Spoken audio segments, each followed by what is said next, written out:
The evening of the dinner all seemed to be going well.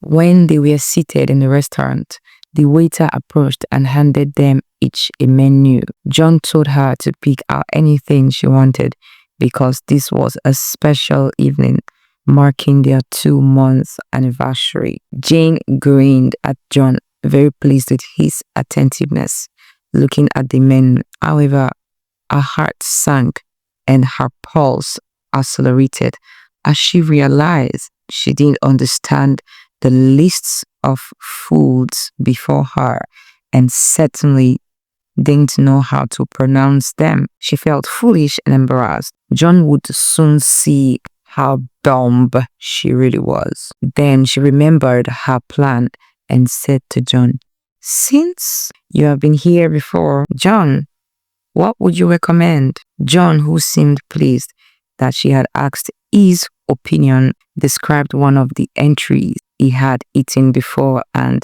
Jane quickly replied, "Great, I'll try that," feeling like she had just dodged another bullet. Jane's fear and anxiety at being in an unknown situation are obvious. To cope with her anxiety and fear, she decided to walk through it, devising a plan to watch John in order to determine what the appropriate actions were. She had tried to anticipate the possible pitfalls, but was momentarily panicked when she saw the menu. She recovered, however, and returned to her plan to ask John to recommend something.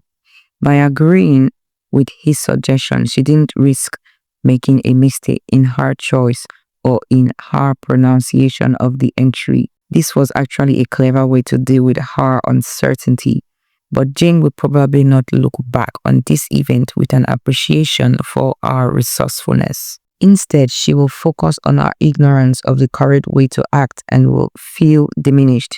Unfortunately, Jane did not realize that she could simply have told John the truth. Most likely, he would not have been critical of Jane's inexperience, but instead he might have been pleased that he was treating her to something new. I'll see you soon.